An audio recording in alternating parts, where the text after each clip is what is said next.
Ramdam ko ang panginginig ng mga tuhod ko, habang papasok sa napakalaki, at natitiyak kong mamahaling restaurant bar na pag-aari ni Sian na iyon.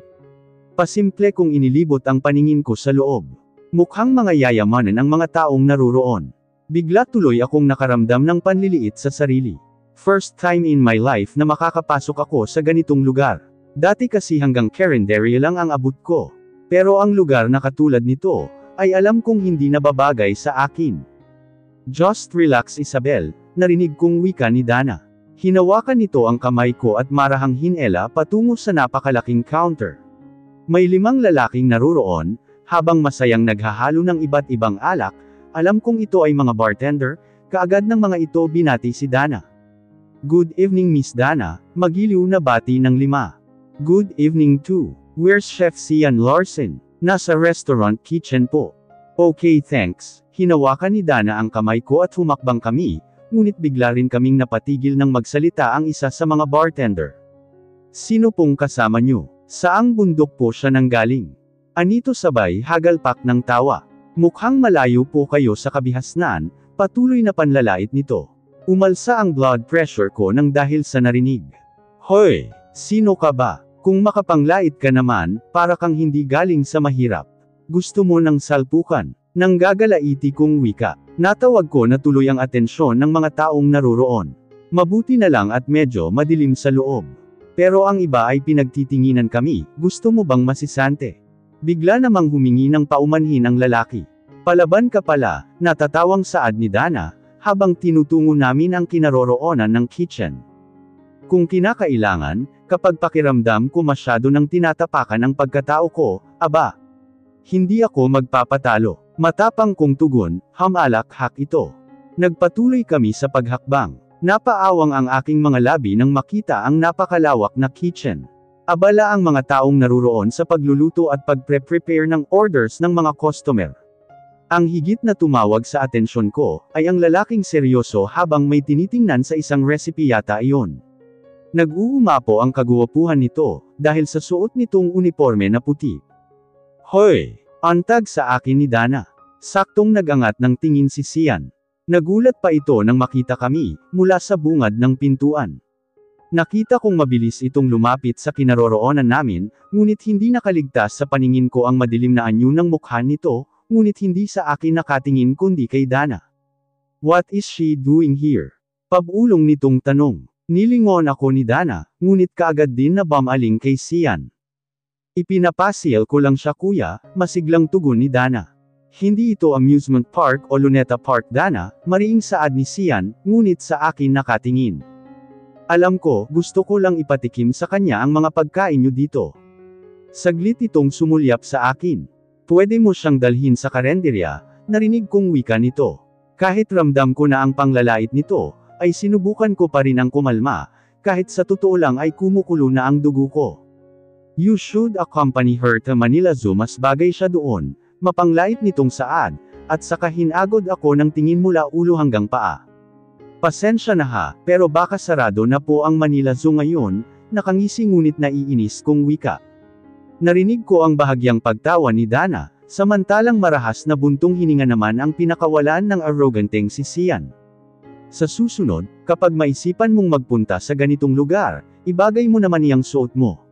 Look at you. Para kang monkey bride na tinakasan ng kanyang monkey groom, madilim na anyo ng mukha nitong nakatitig sa suot ko. Isang dark gray dress ang suot ko na aabot hanggang talampakan, at nakalugay ang aking kulot, at aalon-alon na buhok. Simpleng babae lang ako, hindi ko rin hilig ang maglagay ng mga kolorete sa aking mukha, dahil ang kagandahan daw sabi ni Ante Fe, ay dapat pure, parang puso, dapat pure love daw ang pinapairal doon. At isa pa, sabi ni Ante Fe, maganda raw ako, kaya sapat na iyon para maniwala ako. Excuse me lang po ha, moalang-galang na ha, hindi po ako monkey.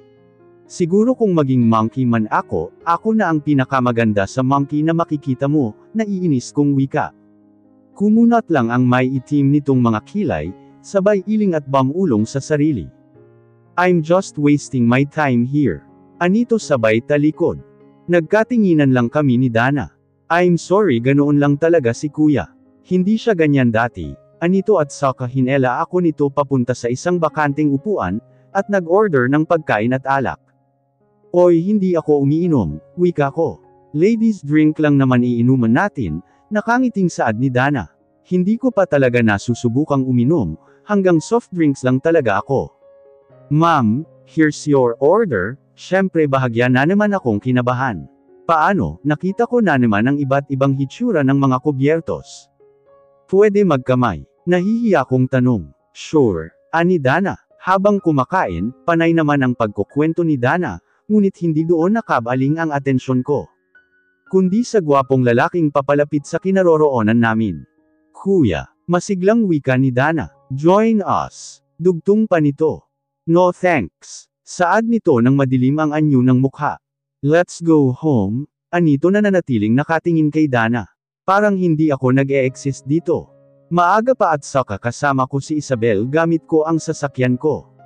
Iwanan mo na lang yan dito, siya na ang baalang maghanap ng kanyang masasakyan pauwi. Naalarma akong tumingin kay Dana. Gusto kong humingi ng saklolo mula dito. Hindi pwede, don't you remember na bago pa lang si Isabel dito sa Maynila? Hindi makapaniwalang saad ni Dana. Baka mapahamak ka lang kapag siya ang kasama mo, walang gatol nitong saad na naging dahilan upang tumubo ang dalawang sungay ko sa ulo. Hindi ako nakatiis, tumayo ako at tinitigan ito ng masama. Ano ba kasi ang tingin mo sa akin? Hindi ko ipapahamak si Dana. Alam mo, sayang ka, edukado, gwapo, pero sobrang gaspang ng ugali mo. Kasing gaspang ng puwet ko. Inis kong turan sabay talikod sa dalawa.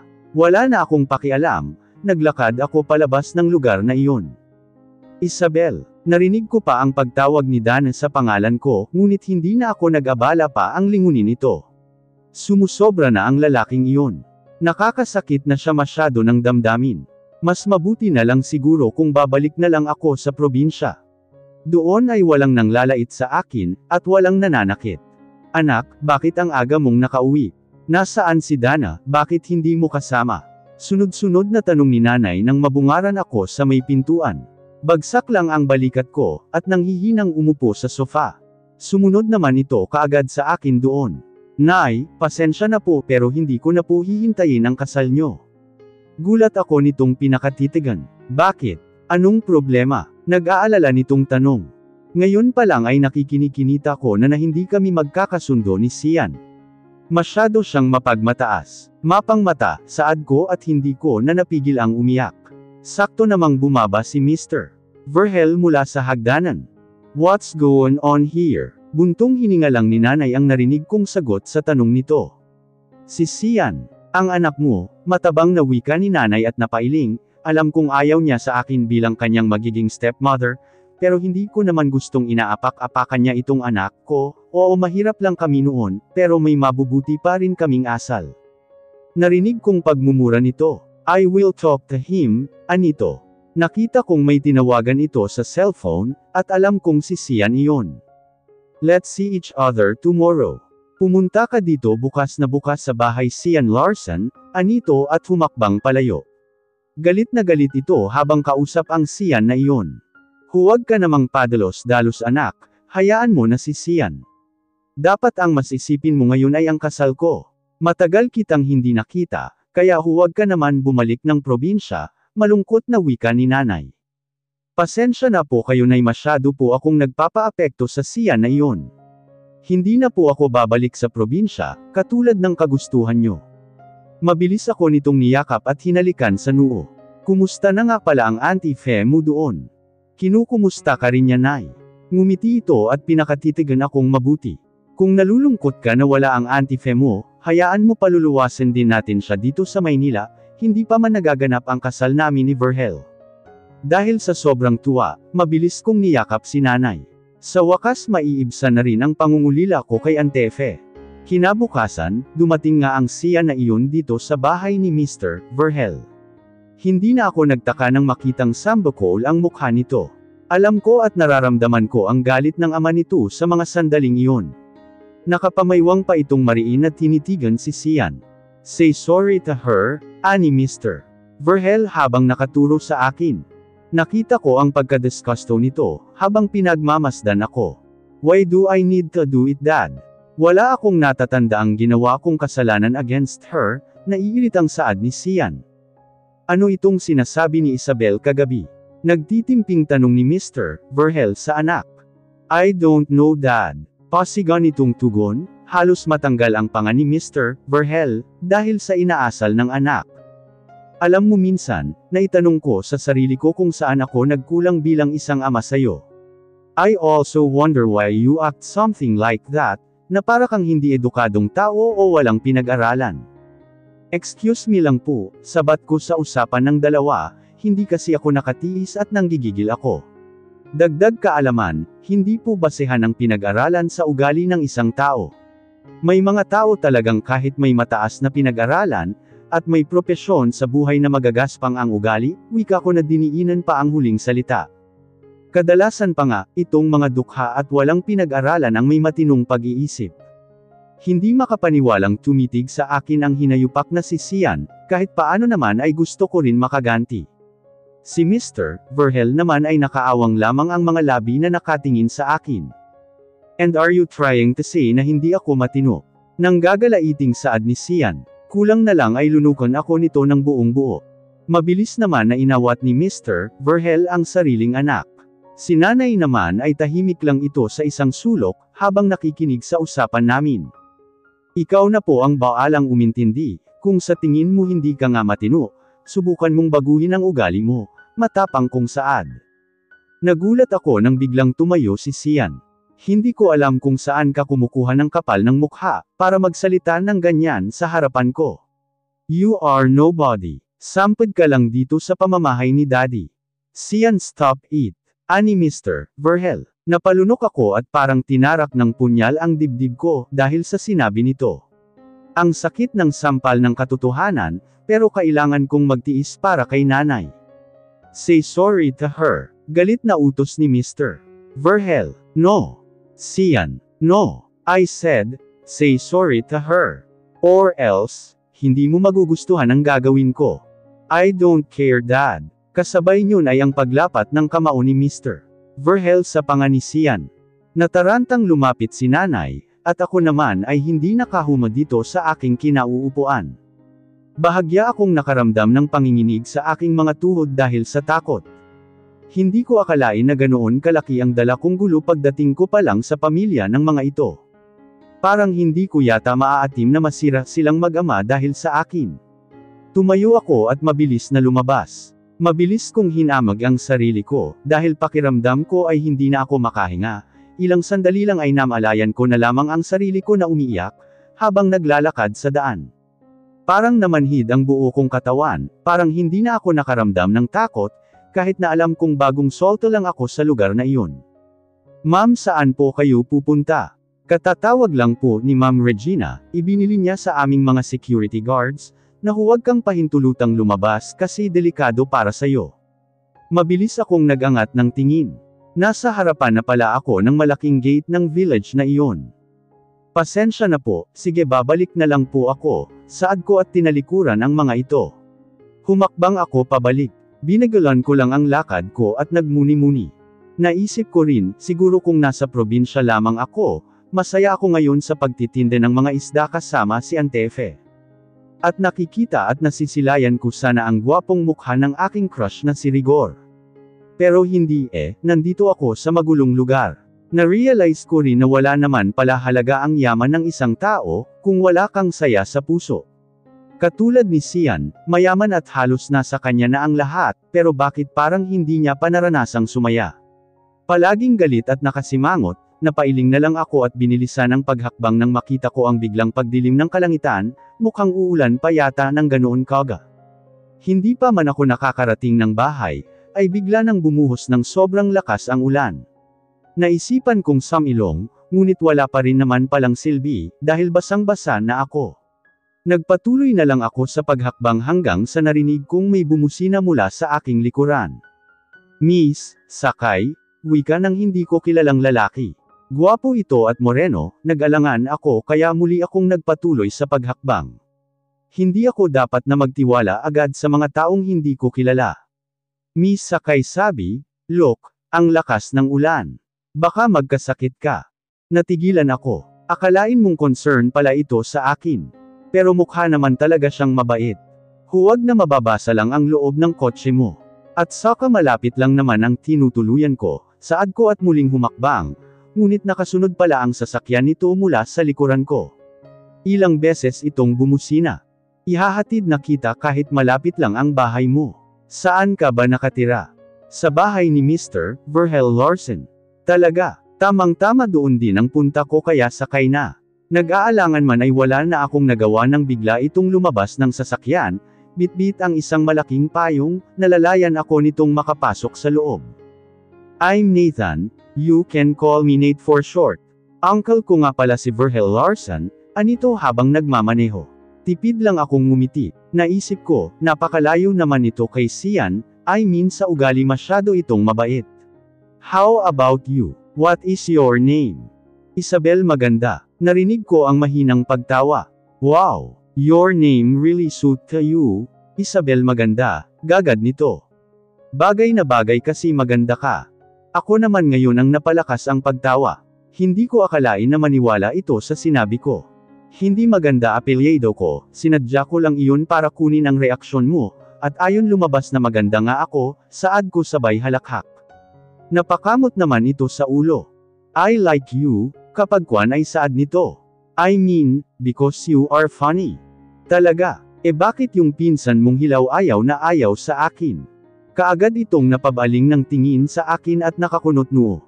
Who? Si Sir Sian. Paano mo nasabi na ayaw niya sayo? Buntong hininga lang ang tanging sagot ko. Mahirap ipaliwanag kung bakit ayaw niya sa akin, kaya mas mabuting manahimik na lang ako. Ilang sandali lang ay huminto na kami sa harap ng gate ng bahay ni Mr. Verhel. Biglang napatayo si Mr. Verhel at si nanay nang makita ako sa bungad ng pintuan. Samantalang ang siya na iyon ay nasa isang sulok, habang ginagamot ng isang kasambahay ang panggang tinamaan ng suntok ni Mr. Verhel kanina. Nakita kong nagbaling ito ng tingin, at madilim ang anyo ng mukha habang nakatitig sa akin. Nate, mabuti naman at sinagip mo itong anak ko, maluhaluhang saad ni nanay, at inilang hakbang ang pagitan namin. Pumanhik ka at magbihis. Basang-basa ka sa ulan. Nakita ko lang po siya sa daan. Hindi ko akalain na dito pala siya nakatira, at hindi ko rin alam na anak mo si Isabel, Tita Regina, nakangiting wika ni Nate. Kapag kuwan ay nahadyap ng paningin ni Nate ang pinsang si Sian. What happened? Ani Nate nang sa wakas ay makalapit na ito kay Sian. Yumuko ako nang makitang bumaling ng tingin sa akin si Sian, at pamukol ng nakamamatay na tingin. Marahas naman na buntong hininga ang pinakawalan ni Nate, worry ay kaagad nitong naintindihan ang mga tinging iyon ni Sian sa akin. Humakbang na ako at nilagpasan ko ang dalawa.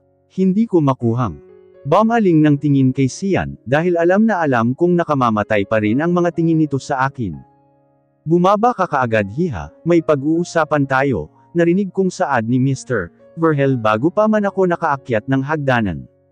Marahan akong tumango. Nagtungo ako sa bathroom. Hindi pa rin ako nasasanay sa paggamit ng nakamamanghang kagamitan sa loob ng bathroom. Ni shower ay natatakot akong buksan iyon. Paano ba naman kasi, walang ganoon sa probinsya.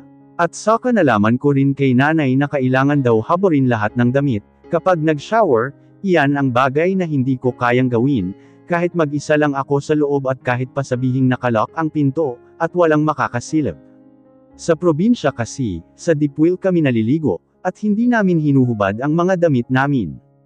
Nag-aalangan man, ay binuksan ko ang shower. Pakiramdam ko unti-unti kong nilulunod ang sarili ko, at hindi nakahinga kaya kaagad din akong huminto pagkatapos kong sabunin, at banlawan ang katawan ko. Nagbihis at sinuklay ko ang aking alon-alon na buhok. Naalala kong niyaya ako ni Dana na mag-shopping, pero kaagad akong tumanggi, sapat na sa akin ang mga damit kong dala galing probinsya. Pagbaba ko, nakita ko si Nate, nanay, Mr. Verhel at Sian sa sala, sakto rin kararating lang ni Dana galing sa kung saan. Have a seat hiha. Ani Mr. Verhel, kaagad akong umupo katabi ni nanay.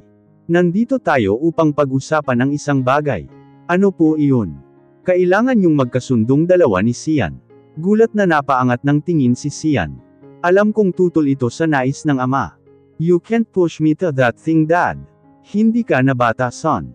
Maging profesional ka naman. Umasta kang edukadong tao, mariing wika ni Mr. Verhel sa anak. No. Anito sabay tayo ngunit mabilis na hinarangan ng ama ang dinaranan nito. Ako ang masusunod dito. Hindi niyo ako mapipilit. Wala akong pakialam sa babaeng iyan. May sarili akong bahay at negosyo. At hindi ako umaasa sa pera mo, Dad. Kaya hindi pa rin ikaw ang masusunod. Topali para na sana ng suntok ni Mr. Verhel ang anak, ngunit maagap itong napigilan ni Nate at ni Nanay. Alam kong galit na si Mr. Verhel, dahil sa inaasal ng anak dahil sa pamumulan ng mukha nito. Huwag niyo po siyang pilitin, hindi naman po ako magtatagal dito. Sa totoo lang, hinihintay ko lang po na may kasal kayo ni Nanay. Gulat na napatingin sa akin si Nanay gayon din si Mr. Verhel. Akala ko ba napag-usapan na natin ito, anak? Please, Isabel, dito ka na lang sa amin. Ani Dana. Buo na po ang desisyon ko. No, hindi pwede, ani Mr. Verhel sabay hakbang patungo sa kinaroroonan ni Sian. Sa ayaw at sa gusto mo, makikipag-ayos ka kay Isabel, Sian. Isang nakamamatay na tingin ang ininukol sa akin ni Sian. Hindi ko talaga ito maintindihan kung bakit ganoon na lang kalaki ang disgusto nito sa akin. Sige na cousin, wala namang mawawala kung susundin mo si Uncle, saad naman ni Nate. At isa pa, hindi naman mahirap kaibiganin si Isabel. She's very nice and fun. Pati ikaw nakikiayon sa babaeng iyan. Putol ni Sian sa sasabihin ni Nathan. Magkakaroon ng katahimikan sa pagitan ninyo, kung makikipagkasundo ka sa anak ko, Sian, hindi na napigil ang saad ni Nanay. I'll go ahead. Sa halip ay saad nito sabay hakbang palayo sa kinaroroonan namin. Walang nagawa si Mr. Verhel kundi ang umiling-iling. Pagpasensyahan mo na si Sian, mapag-umanhing saad nito. Kinabukasan, naging abala na ang lahat para sa kasal ni Nanay at Mr. Verhel. Nagkaroon ng wedding rehearsal, isa ako sa maid of honor para sa pinakamamahal kong ina. Doon ko rin nakilala ang relatives ni Mr. Verhel, ang babait nila. Wala akong nakikitang problema maliban dito kay Sian. Speaking of Sian, nandoon siya sa isang tabi kasama ang ilang mga kaibigan at kamag-anak, minsan palihim ko itong sinusulyapan, minsan din ako nitong nahuhuli at pinupukulan ng matatalim na tingin. Mas lalong sumama ang timpla nito, nang malaman na siya ang best man sa kasal ng sariling ama, at ako ang kanyang kapares as a maid of honor. Paspusang paghahanda ang lahat para sa bonggang kasal. Ngayon lang ako makakaranas na maging maid of honor sa isang kasal. Nakakalula ang mamahaling preparasyon para sa kanilang kasal.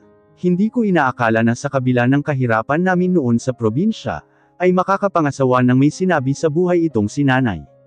Ang swerte niya kung tutuusin. Minsan napaisip na rin ako. Makakapag-asawa din kaya ako ng ganoon kabait at kay aman katulad ni Mr. Verhel. Hindi ko na rin nagawang tapusin ang rehearsal, nang makaramdam ako ng matinding pagkahilo at pagod, nag-aalalang ihinatid ako ni Nate sa bahay. Isang wedding song ang pumailan lang habang naglalakad si Nanay patungo sa altar. At hinihintay ni Mr. Verhel, sobra-sobra namang kaba ang nararamdaman ko sa ngayon. Habang nakaangkla ang kanang braso ko sa braso ni Sian. Hindi ko alam pero tense na tense ako, siguro dahil si Sian ang kasama ko ngayon. Alam kong pilit ang mga ngiti nitong ibinibigay sa akin. Pakitang tao lang ito, ngunit ganoon pa man, pinilit ko pa rin ang ngumiti. Panay ang sulyap ko sa aking outfit. Hindi ako sanay magsuot ng ganoon. Kaya nakaramdam ako ng uncomfortable na feelings, simpleng ngunit maganda na floral printed lavender attire ang suot ko, at strapless iyon. Hindi rin ako sanay sa sandalyas kung suot na may taas na 3 inches. Nakaramdam na ako ng pangangalay at pananakit ng mga paa ko. Isang beses na akong natapilok, ngunit tanging si Sian lang ang nakapunan yun, at halos umusok ang bumbunan ko nang makita ko ang mapang-asar nitong mga ngisi, at may pailing-iling at bulong-bulong pa. Kapag taga-bundok talaga, sa tsinelas lang nababagay. Ngunit hindi ko na ito pinansin pa. Basta masaya lang ako para sa nanay ko. Tutal malapit na rin naman akong umuwi ng probinsya, kaya titiisin ko na lang ang hinayupak na Sian na ito. Masyadong mabilis ang mga oras para sa akin. Ngayon ay abala at excited naman ang lahat para sa paghagis ng bulaklak ng bride. Anong meron sa paghagis ng bulaklak? Inosente kong tanong kay Dana. Kapag nasalo mo daw iyon, ikaw ang next na ikakasal, masayang tugon ni Dana. Sumimangot ako. Gusto ko pang makapagtapos ng pag-aaral, kaya wala pa sa isipan ko iyon, maliban na lamang kung si Rigor ang pakakasalan ko. Dahil wala akong planong sumalo sa bulaklak, pumwesto ako sa pinakahuli. Habang ang iba kong kasamahan, ay panay ang sigawan at bahagyang tulakan, upang masalo lamang ang bulaklak na ihahagis ng bride. Pangiti-ngiti lang ako habang inaabangan ang paghagis ni nanay ng bulaklak, ngunit sa pagkagulat ko ay sa mga kamay ko bumagsak ang bulaklak kaya wala akong nagawa kundi ang saluhin iyon. Wow sis! Congrats! Bulong sa akin ni Dana. Ay sayang, wika ng ibang kasamahan ko. Naalarma ako sapagkat ayaw ko pang ikasal. Naiulitin niyo po ang paghagis, ayaw ko pang ikasal. Mangiyak-ngiyak kong wika. Narinig ko ang halakhakan ng mga bisitang naruroon. Hindi naman ibig sabihin niya na ngayon o bukas ka na ikakasal, sa inyong lahat, ikaw ang maunang ikasal, natatawang paliwanag ni nanay, kaya nakaramdam na rin ako ng relief. Ngayon naman ay ang mga abay na manakalalakihan ang nakahandang saluhin ng garter, na hinubad ng groom mula sa bride. Ihinagis ng groom ang garter, at nakita kong si Sian ang nakasalo. Nagulat pa ako nang biglang magtilian ang mga bisita. Nagtaka ako nang marahan akong itinulak ng isang babaeng di ko kilala patungo sa upuang nasa gitna. Ngayon ay nasa akin ang lahat ng atensyon. Anong gagawin ko dito sa gitna? Kinakabahan at may halong panginginig kong tanong. Isusuot lang naman ni Mr. Sian ang garter dyan sa legs mo, just relax, natatawang saad nito at iniwan na ako. Hindi ko talaga alam ang mararamdaman ko sa mga sandaling iyon. Wala akong kaalam-alam sa mga ganitong pangyayari. Naririnig ko ang halakhakan ng mga bisita. Siguro sa mga oras na iyon, ay putlang-putla ako. Hindi ko napaghandaan ito, at ang isang Sian pa talaga ang maglalagay sa hita ko ng garter. Baka mamaya kagatin niya ang legs ko, dahil alam kong galit ito sa akin. Sari-saring emosyon ang nararamdaman ko sa mga sandaling iyon. Yumuko at lumuhad si Sian, upang iangat ang isang paa ko para tuluyang maipasok ang garter. Sobrang seryoso ng gwapong mukha nito. Ang kasunod nitong ginawa, ay hindi ko inaasahan, itinaas nito ang dress ko hanggang tuhod. Pakiramdam ko mamatay na ako sa mga sandaling iyon. Lalo na nang bigla nitong kagatin ang garter upang itaas pa iyon. Nakagat ko na lang ang mga labi ko, dahil inaamin kong may naramdaman akong kakaibang kilati mula sa ginagawa nito. Ramdam ko rin ang tila kuryenteng damaloy mula sa kaibuturan ko, dahil sa simpleng paglapat ng mga labi nito sa balat ko. Wala pang kahit sinong lalaki ang nakalapat sa balat ko, maging sa mga legs ko kundi si Sian lang. Nagulat at nataranta ang lahat nang bigla akong umiyak, dahil sa sobrang hiya. Nakita ko ang pag-aalala sa mukha ni Sian ngunit kaagad ding napawi iyon. Nakita kong inabutan ako ng microphone ng babaeng umalalay sa akin kanina patungo sa gitna. "Why are you crying, beautiful lady?" Natatawang tanong nito. Virgin pa po ako. Kung ano po ang ipapagawa niyong kalokohan kasama si Sian, hindi ko po kaya, umiiyak kong wika. Mas lalong lumakas ang halakhakan ng mga bisita, na pakiramdam ko ay ikinapula pang lalo ng mukha ko. Nakita kong umawang ang mga labi ni Sian. Disgusting. Narinig kong mahina nitong bulong sabay talikod at humakbang palayo. "Mr. Larson, wait, isasayaw mo pa si Maid of Honor," wika ng babae at panay ang tawa.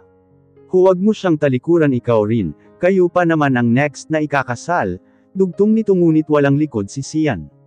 Patuloy lamang ito sa paghakbang palayo.